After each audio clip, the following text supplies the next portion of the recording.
नमस्कार, हमारे छत्तीसगढ़ देख रहे हैं आप। मैं हूं आपके साथ प्रशांत कटारे। रुख खबरों का। कोरोना के बढ़ते संक्रमण के बीच प्रदेश के आंगनवाड़ी केंद्र 7 सितंबर से खोले जाने का फैसला लिया गया है। बीते 14 मार्च से प्रदेश के आंगनवाड़ी केंद्र बंद हैं। राज्य सरकार ने इस कदम के लिए कुपोषण को कारण बताया है। राज्य सरकार ने इस संबंध में दिशा निर्देश जारी किए हैं। कोरोना संक्रमण को देखते हुए आंगनवाड़ी केंद्रों पर व्यापक सावधानियां बरती जाएंगी। इनमें भोजन बनाने और वितरण का काम भी शामिल है। वहीं आंगनवाड़ी केंद्र में प्रवेश के पहले स्क्रीनिंग होगी और उन्हें सैनिटाइज भी कराया जाएगा। आंगनवाड़ी कार्यकर्ता केंद्र की शुरुआत से पहले बच्चों के अभिभावकों के साथ बैठक कर सहमति भी लेंगे। वहीं कोरोना के संबंध में केंद्रीय गृह मंत्रालय की 28 अगस्त 2020 को जारी निर्देश में स्कूल, कॉलेज और अन्य शैक्षणिक कोचिंग संस्थान 30 सितंबर तक बंद रखने के निर्देश दिए गए हैं। लेकिन आंगनवाड़ी केंद्रों के संबंध में ये बंदिश लागू करने का कोई जिक्र नहीं है। सुरेंद्र सिंह हमारे साथ जुड़ गए हैं और जानकारी के साथ। सुरेंद्र, ये बड़ा कदम है और ऐसे में खास तौर से उन बच्चों को लाभ जरूर मिलेगा जिन बच्चों को परिवार पूरी तरीके से पोषण आहार नहीं दे पा रहे हैं।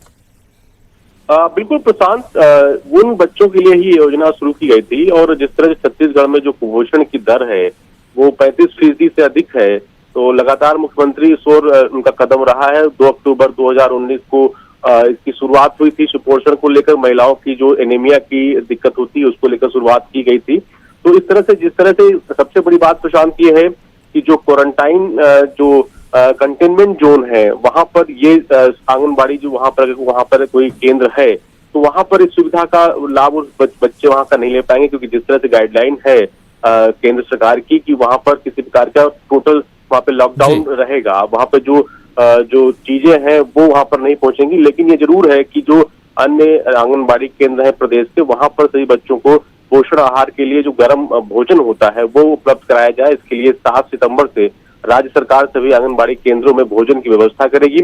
इसके अलावा जिस तरह से क्योंकि ग्रामीण क्षेत्रों में आंगनबाड़ी संचालित है या फिर शहरी क्षेत्रों में जो आंगनबाड़ी केंद्र संचालित है वहां पर सभी के अभिभावक जो हैं, जो उनके पालक हैं, उनसे बातचीत की जाएगी कि क्या इस तरह की योजना शुरू की जाएगी। बच्चों को पोषण आहार देने के लिए बुलाया जाएगा। तो किसी प्रकार की कोई दिक्कत तो नहीं है, तो इससे बातचीत भी की जाएगी, अभिभावकों का अभिमत भी लिया जाएगा, उनसे राय भी ली जाएगी। तो उसके बाद इसके शुरुआत की जाएगी। लेकिन ये जरूर है कि 3 से लेकर 6 सितंबर तक सभी जितने भी प्रदेश में बिल्कुल बड़ी बात है कि सहमति भी ली जाएगी जो बच्चों के अभिभावक होंगे इस योजना के शुरुआत होने के साथ ही। शुक्रिया सुरेंद्र इस जानकारी के लिए।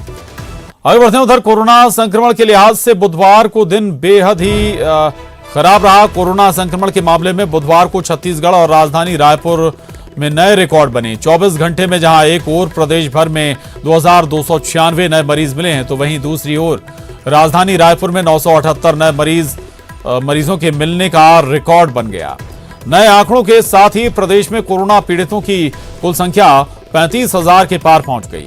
प्रदेश में कुल कोरोना पीड़ितों की संख्या 35,683 हो गई है। तो वहीं एक्टिव मरीजों की संख्या बढ़कर 17,164 हो गई है, जबकि कोरोना से अब तक 299 लोगों की मौत हुई है और 18,220 मरीज कोरोना को मात देने में सफल रहे। इंतजाम के तमाम दावों के बीच कोरोना का बेकाबू होता संक्रमण बताने के लिए काफी है कि आने वाले दिनों में स्थिति और भी भयावह होगी।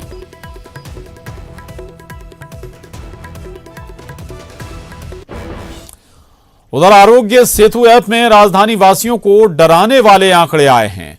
बुधवार को कलेक्ट्रेट परिसर के 10 किलोमीटर की रेंज में 17,294 लोगों ने संक्रमितों के संपर्क में आने की बात बताई, जो अपने आप में बहुत बड़ा आंकड़ा है। दरअसल कलेक्ट्रेट परिसर के 10 किलोमीटर की रेंज में मुख्यमंत्री निवास, सभी मंत्रियों के निवास, IAS, IPS, IFS सहित VVIP के बंगले हैं। इसके अलावा ऑफिसर कॉलोनी सहित भीड़भाड़ वाले क्षेत्रों में शामिल रेलवे स्टेशन, बस स्टैंड, न्यायालय परिसर, अंबेडकर अस्पताल भी 10 किलोमीटर के दायरे में आते हैं। आरोग्य सेतु ऐप से डरावने आंकड़े आने के बाद अब जिला प्रशासन ने सभी से होम आइसोलेट होने की अपील की है। लेकिन इतनी बड़ी संख्या में लोगों के आइसोलेशन की मॉनिटरिंग अपने आप में बहुत बड़ी चुनौती है।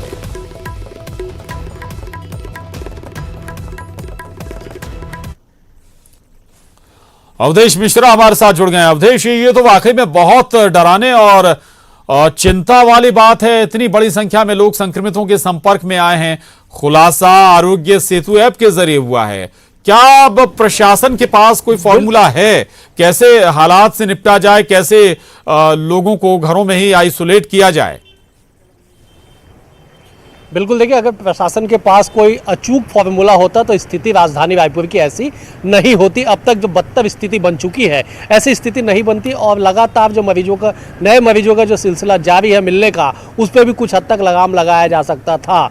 लेकिन राजधानी रायपुर में जिस तरह से लापरवाही देखने को मिली, चाहे वो शासकीय स्तर से हो, प्रशासकीय स्तर से हो या फिर लोगों के स्तर से हो, तमाम तीनों ही लापरवाहियां मिलकर कोरोना के बड़े विस्फोट को आमंत्रित किया। और आज यही वजह है कि राजधानी रायपुर में 900 से अधिक मरीज 24 घंटे के भीतर मिलते हैं। प्रदेश भर में 2200 का आंकड़ा पार होता है, जो देश भर के कई राजधानी के आंकड़ों से ज्यादा आंकड़ा राजधानी रायपुर में आता है। और ऐसे में अब आरोग्य सेतु ऐप ने जो चेतावनी दी है कि कलेक्ट्रेट परिसर के 10 किलोमीटर के भीतर 17,000 लोग संक्रमित के संपर्क में आए हैं, ये आंकड़ा सच में हैरान करता है। इसलिए क्योंकि 10 किलोमीटर के रेंज के भीतर तमाम मंत्री से लेकर अधिकारियों के निवास, तमाम वीवीआईपी कॉलोनी, तमाम वीवीआईपी क्षेत्र, भीड़ भाड़ वाले क्षेत्र है। तो ऐसे में 17,200 से अधिक लोग अगर संक्रमितों के संपर्क में है तो वो कैसे आइसोलेट होंगे, एक बड़ी चुनौती है। हालांकि जिला प्रशासन की ओर से इतिश्री कर दी गई, उन्होंने अपील कर दिया एक विज्ञप्ति जारी करके जो तमाम लोग हैं वो आइसोलेट हो जाए, कुछ बेहद ही आवश्यक कार्यों के लिए ही घरों से बाहर निकले। लेकिन सवाल ये है कि अपील से अगर लोग मान जाते तो आज न केवल छत्तीसगढ़ बल्कि देश की ऐसी स्थिति नहीं बनती। जिस तरह से बाजारों में भीड़ है, सड़कों पे भीड़ है, जाम लगने की स्थिति बनी हुई है, बताने के लिए काफी है। आंकड़े चाहे कुछ भी हो, लापरवाहियां इस तरह से हर एक स्तर पे होती ही रहेंगी। बिल्कुल बिल्कुल अवधेश, बात ये केवल 17,000 के लोगों की नहीं है, बल्कि उन 17,000 लोगों के परिवार भी उनसे जुड़े हुए हैं। यानी कि और बड़ा आंकड़ा हो सकता है उस हालात में, अगर चीजें वाकई में जो लोग संक्रमितों के नजदीक हुए हैं और उनमें से अगर कुछ संक्रमित हो गए तो। बहुत शुक्रिया बहरहाल इस पूरी जानकारी के लिए, धन्यवाद अवधेश आपका। आगे बढ़ते उधर प्रदेश सरकार ने बार और क्लब को बड़ी राहत देने का आदेश जारी किया है। आबकारी विभाग द्वारा जारी आदेश के तहत बार और क्लब संचालकों का 5 महीने का लाइसेंस शुल्क माफ कर दिया गया है। इतना ही नहीं, टारगेट में हुई 10% की बढ़ोतरी को भी वापस ले लिया गया है। सरकार ने कोरोना काल और लॉकडाउन का हवाला देते हुए बार और क्लबों को राहत देने का ऐलान किया है, लेकिन उद्योग, परिवहन, छोटे व्यापार और दर्जन भर से अधिक ऐसे सेक्टर हैं जो मदद के लिए लगातार सरकार का मुंह ताक रहे हैं। और आए दिन राजधानी रायपुर में फिजिकली और डिजिटली प्रदर्शन भी किया जा रहा है।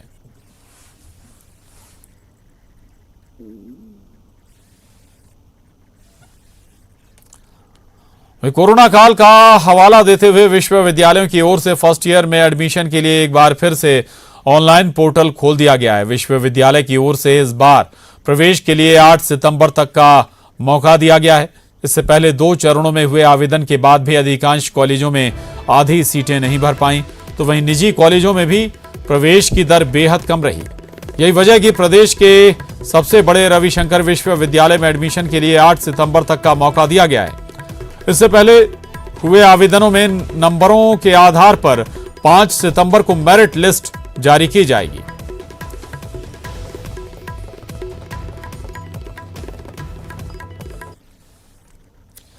उधर छत्तीसगढ़ में कल से 3 स्पेशल ट्रेनें चलेंगी। अप डाउन करके ये 6 ट्रेनें होंगी और दुर्ग अंबिकापुर के बीच 29 सितंबर तक ट्रेन चलेंगी। अंबिकापुर दुर्ग ट्रेन 30 सितंबर तक चलेगी। वहीं रायपुर कोरबा ट्रेन बुधवार, गुरुवार, शुक्रवार और शनिवार को चलेगी।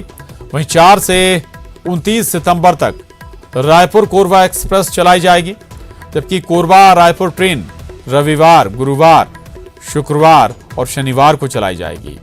इसके अलावा 5 से 27 सितंबर तक कोरबा रायपुर एक्सप्रेस चलेगी। वहीं रायपुर केटी 4 से 29 सितंबर तक चलाई जाएगी। वहीं केटी रायपुर 5 से 30 सितंबर तक चलेगी और रेलवे ने यह समय सारणी जारी कर दी है।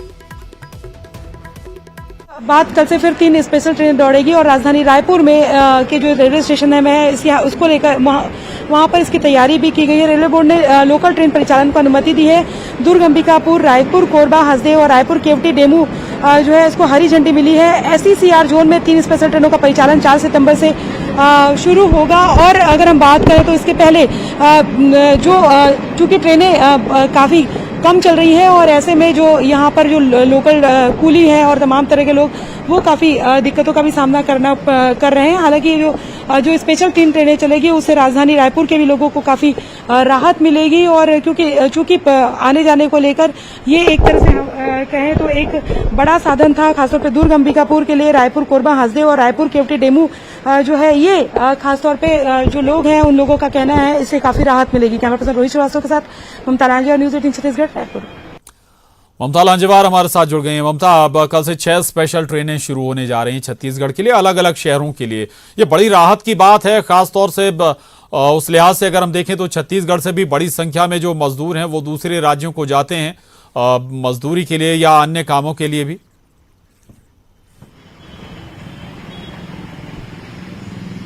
बिल्कुल, देखिए 3 स्पेशल ट्रेनें कल से शुरू हो रही हैं, जिसमें से दुर्ग अंबिकापुर और इसके साथ ही रायपुर कोरबा हसदेव और रायपुर केवटी डेमू। तो ये जो ट्रेनें हैं जिस तरह से मजदूर बाहर जाते हैं उनके लिए भी काफी जो है राहत वाली बात है। और अप डाउन करके ये 6 जो ट्रेनें हो जाएंगी। और इसके साथ ही अगर हम बात करें लेकिन पहले जो नियम बनाए गए हैं उन नियमों का पालन करना पड़ेगा, खासतौर पर ट्रेनों में सफर करने के लिए कि 90 मिनट पहले पहुंचना पड़ेगा। इसके साथ ही मास्क अनिवार्य होगा, आरोग्य सेतु ऐप अनिवार्य होगा।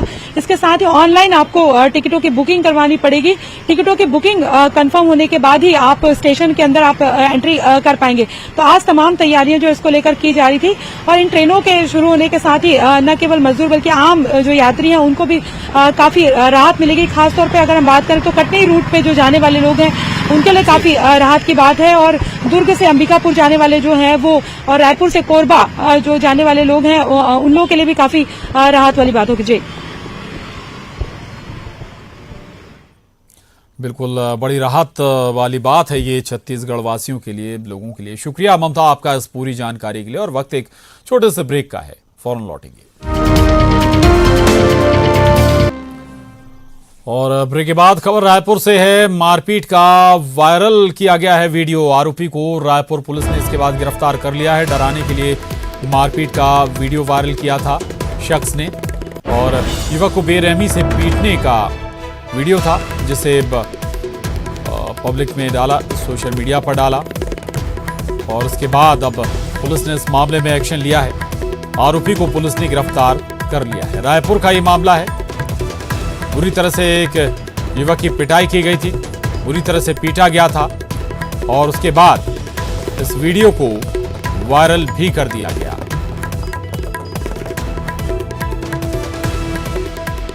राघवेंद्र साहू हमारे साथ जुड़ गए हैं और जानकारी के साथ। राघवेंद्र, कौन थे ये युवक जिन लोगों ने इस तरह की हरकत की थी? केवल एक ही युवक हालांकि नजर आ रहा है तस्वीरों में। कितने लोग इस मारपीट में संलिप्त थे? एक्शन लिया जा रहा है और पुलिस के जरिए।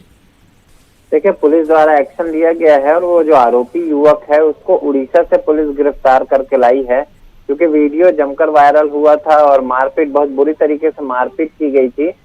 यही वजह है कि पुलिस ने इस पर संज्ञान लेते हुए साइबर टीम ने इस पर जांच की और उसके बाद फिर आरोपी के खोजबीन करने के बाद उसको उड़ीसा से गिरफ्तार किया गया। जब गिरफ्तारी की गई तो आरोपी के और भी दूसरे मामलों में नशीले पदार्थ जो है उसकी तस्करी में भी नाम सामने आया है। और ये राजधानी में एक गैंग चलाते हैं, उसके ये लोग गुर्गे हैं एक तरीके से कहा जाए। तो यही वजह है कि मारपीट की घटनाएं लोग आए दिन लोगों के साथ करते रहते हैं और ऐसे में पुलिस ने कहा भी था कि वो ऐसे गुंडा तत्वों के खिलाफ कार्रवाई करेगी। यही वजह है कि इसको गिरफ्तार किया गया है। हालांकि इस मामले में पीड़ित ने कोई शिकायत लेकिन राघवेंद्र, फिर ये मामला केवल मारपीट तक सीमित ना रहे, मतलब यानी कि एक्शन मारपीट तक सीमित ना रहे, बल्कि जैसा कि आप जिक्र कर रहे हैं कि नशीली दवाओं की तस्करी से भी ये लोग जुड़े हुए हैं, गिरोह चलाते हैं, यानी कि बड़े एक्शन की दरकार है अगर स्वच्छ करना है राजधानी को। तो निश्चित रूप से इस तरीके के गुंडा तत्वों के खिलाफ कड़ी कार्रवाई करनी चाहिए, क्योंकि बहुत ज्यादा कड़ी कार्रवाई नहीं होने के कारण से इनके हौसले बुलंद रहते हैं और एक तरीके से डर का जो है ये एक व्यापार करते हैं, लोगों को डराते हैं और उसी के एवज में कहीं ना कहीं जो गलत काम है, अवैध तरीके के धंधे हैं, चाहे वो नशे के कारोबार से जुड़े हुए हों या फिर अवैध वसूली के। बिल्कुल बिल्कुल। इस मामले में हालांकि अब पुलिस ने एक्शन लिया है, कुछ लोगों की गिरफ्तारी भी हुई है। शुक्रिया राघवेंद्र आपका इस जानकारी के लिए। आगे बढ़ते हैं, उधर बलरामपुर जिले में विशेष संरक्षित जनजाति के 2 साल के बच्चे की कुपोषण से मौत के मामले में सियासत शुरू हो गई है। बीजेपी ने सरकार पर कुपोषण से निपटने में फेल होने का आरोप लगाया है। बीजेपी प्रवक्ता सच्चिदानंद उपासने का कहना है कि सरकार के दावे और हकीकत में बहुत फर्क है। एक और कांग्रेस सरकार प्रदेश में कुपोषण के खिलाफ अभियान चला रही है, वहीं दूसरी ओर 2 साल के बच्चे की मौत हो जाती है। कांग्रेस सरकार अपना बचाव करे। कांग्रेस बीजेपी सरकार के दौरान कुपोषण की भयावह स्थिति की याद दिला रही है, तो जांच के बाद कार्रवाई की बात भी कही जा रही है। सरकार में आने के बाद कांग्रेस पार्टी के नेताओं ने, मुख्यमंत्री जी ने, मंत्रीगणों ने बड़े बड़े दावे किए थे कि कुपोषण से हम इस प्रदेश में एक भी मौत नहीं होने देंगे। बड़े बड़े होर्डिंग के विज्ञापन लगाए गए, बड़े बड़े कार्यक्रम आयोजित करके प्रचार प्रसार किया गया। लेकिन आज क्या स्थिति है? जिस प्रकार से बलरामपुर के उस क्षेत्र में 2 वर्ष का बच्चा, जो सुरक्षित जनजाति का बच्चा था, वह कुपोषण से मौत के मुंह में समा जाता है और कांग्रेस पार्टी की यह सरकार चुप बैठे मुख्य दर्शक देख रही है कि आखिर क्या कारण है कि कुपोषण से वहाँ पर किसी प्रकार से नहीं लड़ा गया, किसी प्रकार की व्यवस्थाएं नहीं की गई। इस दिशा में कांग्रेस की सरकार सुपोषित छत्तीसगढ़ का अभियान भी चला रही है और इसके लिए प्रभावी कदम उठाए गए हैं और इसके बेहतर परिणाम सामने आ रहे हैं। जहां तक सरगुजा में एक बच्चे की कुपोषण की मौत का जैसा दावा किया जा रहा है, इस घटना की जांच कराई जाएगी। इस घटना के पीछे की सच्चाई क्या है उसकी जांच कराई जाएगी। यह जिसमें कोई भी दोषी होगा, लापरवाह होगा, उसके ऊपर कड़ी से कड़ी कार्रवाई की जाएगी। भारतीय जनता पार्टी के नेता इस घटना पे। और अब रुक करेंगे वायरल टॉप 10 का। शिवपुरी में हाईवे पर खड़ी कार में लगी आग, अचानक धू धू कर जलने लगी कार। हादसे के वक्त कार में नहीं था कोई सवार। राजस्थान के उदयपुर में रिहायशी इलाके में दिखा पैंथर ने किया गाय का शिकार। डर से घर से बाहर नहीं निकल रहे लोग। कानपुर में एक शख्स की सरेराह पिटाई का वीडियो वायरल। बेखौफ बदमाश युवक की बेरहमी से करते दिखे पिटाई। सरेराह पिटाई का एक और वीडियो वायरल। फर्रुखाबाद में कुछ लोगों ने चोरी के आरोप में की युवक की पिटाई। कई महीनों से बस स्टैंड पर चोरी कर रहा था युवक। यूपी के गोरखपुर में किशोरी की पिटाई का वीडियो वायरल। प्रेम प्रसंग में प्रेमी ने ही की किशोरी की पिटाई, आरोपी युवक ने ही किया वीडियो वायरल। राजस्थान के बीकानेर में अधेड़ से मारपीट का वीडियो सोशल मीडिया पर वायरल। लड़की की आवाज बनाकर युवक से ठगे थे 20,000 रुपए। बातचीत का ऑडियो रिकॉर्ड कर रहा था ब्लैकमेल। अजमेर के किशनगढ़ में दिन दहाड़े जेब कतरे ने सीआरपीएफ जवान को बनाया अपना निशाना। जेब से साफ किए 50,000 रुपए। सीसीटीवी कैमरे में कैद हुआ जेब कतरा, वीडियो वायरल। झुंझुनू में शराब के कार्टूनों के साथ मेल नर्स का वीडियो वायरल। लंबे समय से अवैध शराब के कारोबार से जुड़ा था चिकित्सा विभाग का कर्मचारी। ग्रामीणों ने किया मामले का खुलासा। यूपी के गोरखपुर में रात में साइकिल पर निकले एसएसपी और एसपी सिटी। रात में पुलिस की मुस्तैदी का लिया जायजा। यूपी के बागपत थाने में 2 महिलाओं ने जमकर किया हंगामा। पुलिस कर्मियों के सामने चला हाई वोल्टेज हंगामा। और इसके साथ ही इस बुलेटिन में बस इतना ही। खबरों का सिलसिला लगातार जारी है।